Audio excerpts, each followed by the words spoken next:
За нас почнува жив.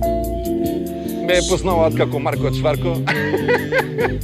И нова страст среднеш што си во смешно цвеќе. Јас си наступувам вака у мало пред бабичките, пред овакво, така у Ѓорче живеев као дете и си имавме една многу убава заедница и си правевме представи као деца. Претходно свирев по барови, по кафулиња и тогаш почнав да свирам на улица.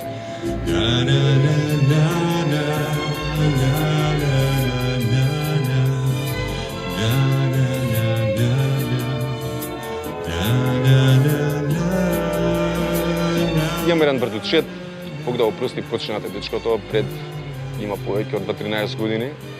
И он настапуваше во ГТЦ на задниот влез со Ване. Он се вика Боби и Боби и Ване свиреа на задниот дел од ГТЦ и сите ги сакаа. Беа приубави беа.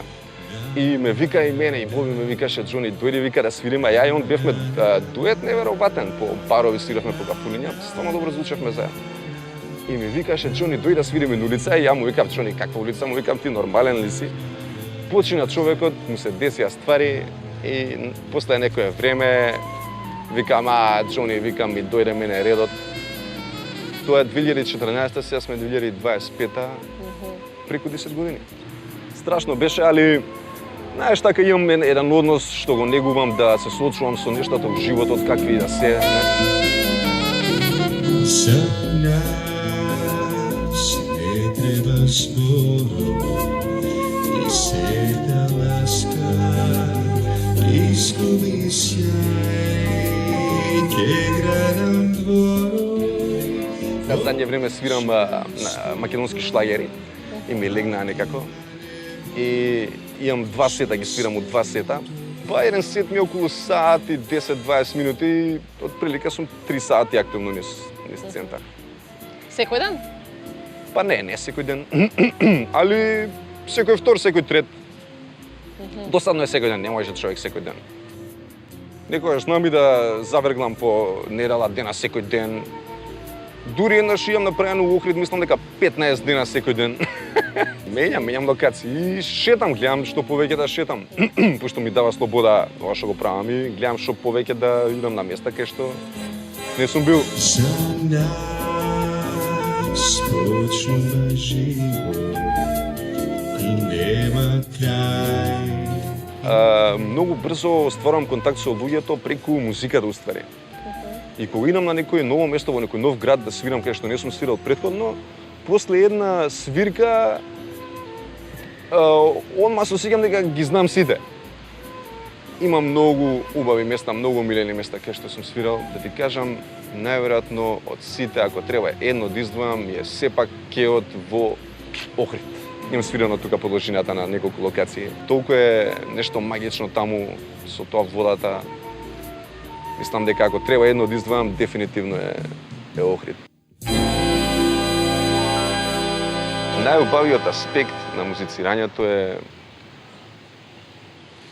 е чувството дека сме живи, дека сега се дешава нештото, дека сме тука, знаеш.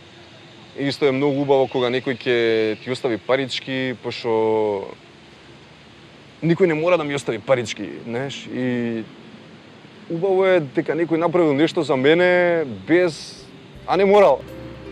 Луѓето ми оставаат и најразлични ствари. Луѓе ми имаат оставано овошје, виски, пури, книги имам добиено. Абе, што све немам добиено? Од накити. Тоа мислам дека е најубавиот аспект. Луѓето се благодарни, јас ги сакам многу и знаеш како некогаш ќе ми кажат фала ти што дојде да посвириш, знаеш. Ќе ми кажат апла, знаеш, онака ја свирам и усред фала ти, ќе ми речеш што и ќе ви кажеш Џони што друго, знаеш. Чија си и кој ти гали долги коси. Абе да, свирам и клавиатури, свирам и гитарче, свирам и бас гитара. И бубљеви баце став да лупам. Па сега, задње време не свирам инструменти, пошто лани бев зимоска тука се затеков у Скопје и ладно беше не се свири. И што да правам, Джони, викам, земи матрица, викам, направи си. И кога ќе седнам дома да свирам клавир, да пеам и ми фалело, викам ова, леле, колку ми фалело, знаеш. Пошто кога свириш и кога пееш си целосно музиката, знаеш. Да. Не си толку со публиката, не си толку со шоуто, знаеш. Немаш време, не знаеш, цел си у музиката. А кога само кога пеам, сега поише контакт со публика, поише денсање. А пишувам задње време песни и споро ми иде. Споро ми иде нешта, не знам што е работа, споро ми иде. И така, кои ќе се напишат, ја не ги пишам да ти кажам, они сами се пишуваат. И кои ќе бидат готови, ќе ги снимам. Ако бидат готови. Ако го радости му носиш, звезда си, во некој облак како плам, чија си и кој ти... А совети углавно не да. Мислам дека никој не е доволно квалифициран за да дава совети, пошто сите луѓе се уникатни сами за себе.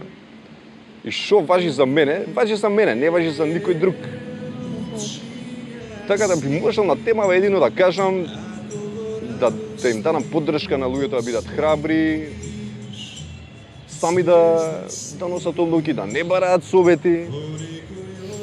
Стварно што? Пошто ако слушав ја совети до сега, немаше никад да свирам на улица. Дефинитивно.